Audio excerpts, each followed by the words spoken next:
Thank you so much. First of all, thank you for having me. I saw the program and I was like, wow, these are very cool people. So I'm happy to squeeze in there. I'm going to talk to you about Gusto. Gusto is a restaurant in La Paz in Bolivia. I'm from Copenhagen originally, if you're wondering. This is the restaurant. It was supposed to be a dance hall, a 5-story building with like a party central. They bankrupt. We took it over when there was just 2 stories. It looks like an old factory. And this was a little bit the style, trying not to get into an old colonial building and trying to be, the program says New Nordic in the South. It's a little joke, New Nordic. It's, I don't know how much time we can be new anymore. But it was kind of to have this Nordic feeling in a South American country. How can a fine dining restaurant develop a country or help develop a country? That was kind of the question. Can you copy a movement? The New Nordic movement, we heard so much about it. Was it just a thing? We have Noma, Geranium, we have Kado, we have everybody in the Nordic countries finding their roots and going back to foraging and understanding nature, but more than just using products from one place. I think it's more about finding identity. As my former boss and mentor, Bo Beck, who's going to speak later, said, Denmark is not suffering from the grandmother syndrome. And I think that's a very important thing, and that's a little bit the mentality that we wanted to bring to Bolivia. Who are we?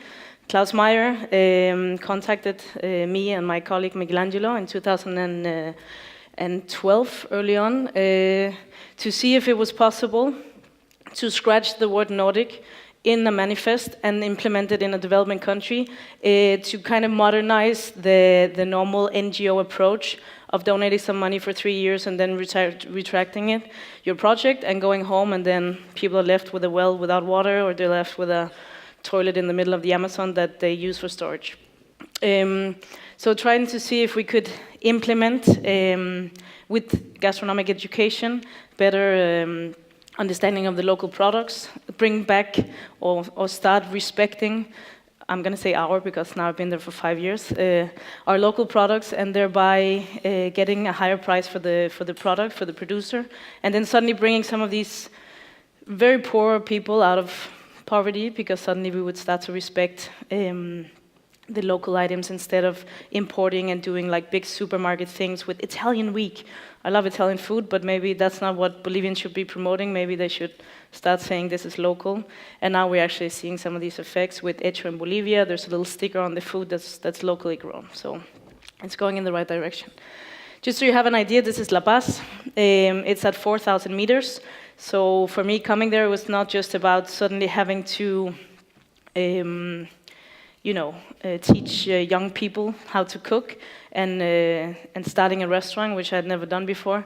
But it was also about finding out in situ that actually cooking at 4,000 meters is very different, because there's only 25% less oxygen.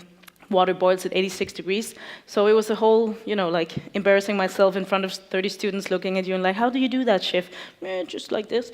And then suddenly the bread would come out and look like something from Istanbul. It was embarrassing. It's a very crazy people, colorful. There's 37 original languages in La Paz, in Bolivia. So that means that we have a lot of cultural clashes, cultural adventures. This is the Equeco, the Carnival. Sorry. So of course, me as a Danish girl coming to a country I'd never been to, a continent I'd never been to, suddenly trying to implement all these impressions and expressions into food, while having to teach just basic stuff of how to chop an onion at the same time. These are some of the guys that we had from the second promotion. Gusto started as a learning by doing restaurant, so all the students would have what you can call a full scholarship, be paid a full salary to study with us and to be the employees of the restaurant. So a model never seen before in Bolivia, and I think very few places in the world, but this is the Danish culinary model. And it's, in theory, it's very good, but if you have 30 students and one sous chef and a head chef, it gets a little complicated. So they were turning, so 1 week there was, waiter staff, and then in the bar, and then in the kitchen, and then rotating. After a couple of months, we found out that was not sustainable, because, somebody chopping onion, and finally they learn it, and then they move on to shaking cocktails. So we kind of, we try to understand the young people, and some of them have like very sparkling personalities, and they're great in the bar chatting up people while they're working. Okay, I know you want to be a chef, I know you want to be famous, I know you want to do all these things with your life, but you're going to be an amazing bartender, and do all the same, but with cocktails. And they're like, and then now happy with cocktails. So that was kind of the idea of trying to understand how can we personalize the job for everybody. This is Mauricio, my new head chef. Well, he's not new, he's been there 5 years, but he's going to be the one taking over. And some of the dishes, just so you get an understanding, this is palm heart, not the one horrible in the tin, but the natural one. Charque, which is sun-dried meat, and then poached egg yolk. So bringing 3 major regions of Bolivia, the Andes and the Amazon and the valleys together in one dish.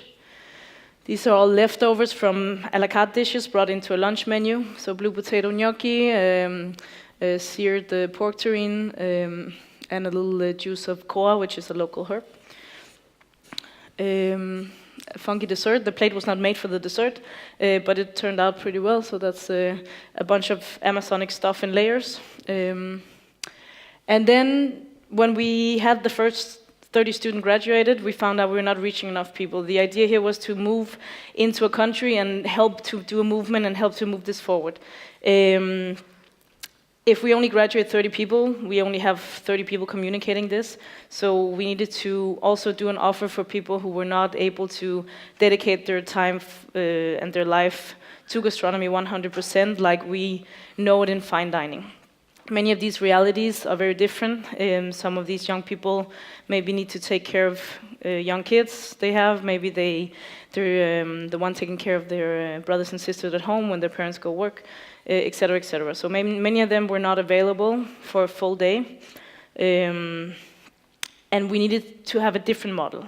So we came up with kind of the same idea over at lunch at home. It's very important to take days off so you can drink some wine and get good ideas. So we wanted to do the same model, but in local communities, because it's always very difficult for the young people to actually reach the restaurant. Some of them had 2-hour drive in the morning, 2-hour back at night. It's not possible. So we came up with Manca, which are small local community schools. So what they produce during the morning and what they learn to make is what they sell as a $2 lunch for the local community. So we had a lot of why fine dining in a developing country, and then we wanted to do something, a very affordable offer for the local people as well. Going back to the initial idea, we were very lucky and very happy with getting approved by the Ministry of Education. Bolivia is a country, as many others, in a developing phase where having a piece of paper saying you graduated in something is extremely important. So we were very happy with this. So the idea now is that the young people train in these schools, they get their certificate, and if they want to do like the overbuild and have more time credited, and actually move into gastronomy as their first option, then they're offered first stages. So part of that is Gusto and some other restaurants in the region. Also international collaborations. We have one guy now at Mugares, for example, who's suffering, but he's very happy. It's a lot of work. And then this way they can actually focus if this is what they want to do with their life and they're dreaming about that. Right now we have 10 schools in Bolivia and 2 in Colombia, and about 2,700 students graduated. This is the introductional course telling about the great future in gastronomy. And this is the first school, Santa Luisa, where we have some of the first graduates. Okay, so the soul of every country, I think, and I think many of you will agree, is the street food. We travel for street food, we travel for food in general, but when you come to a country, you don't, at least I don't, my first night in Mexico won't be in Puyol, it will be like tacos in the street and hanging out with local people, and then maybe at night, the next night, I will dress up and go to a fancy place. But I think we need a little bit of everything, and especially if we're aiming to do a tourist destination and get people interested in actually buying a ticket and going on a plane. So in Bolivia, it's very common. I would say 75% of all Bolivians eat at least one meal a day on the street. So you have different hours. You can't get this sandwich at this hour. It's very specific, like they will make fun of you. I came at 4 in the afternoon and I asked for a salteña, which is like an empanada, and she's like, you're clearly not from here. It's delicious, I can eat it now and in the morning. But it's very set hours, so we did like a street food map where we did different lines, so like a metro, where you have the morning run and the late morning and the afternoon, and then at night when you had a couple of cocktails and you need like a kebab, but you have anticucho in La Paz at 4 in the morning. So this is also to explain to tourists in English, because you walk up to the lady and she's like, ¿Vas a comprarme el sandwich o no? No voy a dejar de esperar aquí. And you're like, oh my God, I'm sorry, what did she say? Is she angry? And she's just asking if you're going to buy the damn sandwich or no. So the thing is, we wanted to, make that gap less terrifying, and explaining also what's in the sandwich, what's in the sausage, what's in the little spear and the flames and the thing going on.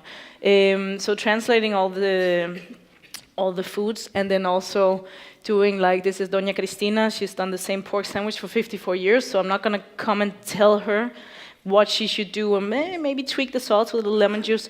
No, this is more about maybe hygiene courses. We offer free food handling classes, so they know maybe they shouldn't be like receiving the money and then doing the classic and then turning over the sandwich.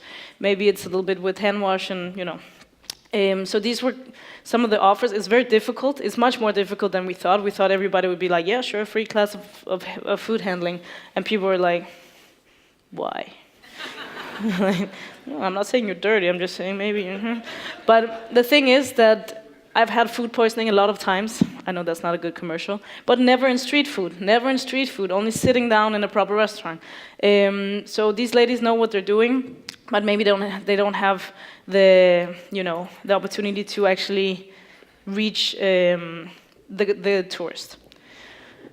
Taniwawa, time is running out, I'm really under pressure here. This is a little bit what I actually wanted to talk about today, is that as chefs, many people ask me like, so should chefs change the world? And I don't think we should. I don't think that's a big responsibility, come on. But I think people should change the world. I think we all have a great responsibility of doing this. Taniwawa is a collaboration with a foundation we did from Canada, who came to us and asked if we could help out as chefs to create a 2,000 calorie meal for the most remote areas.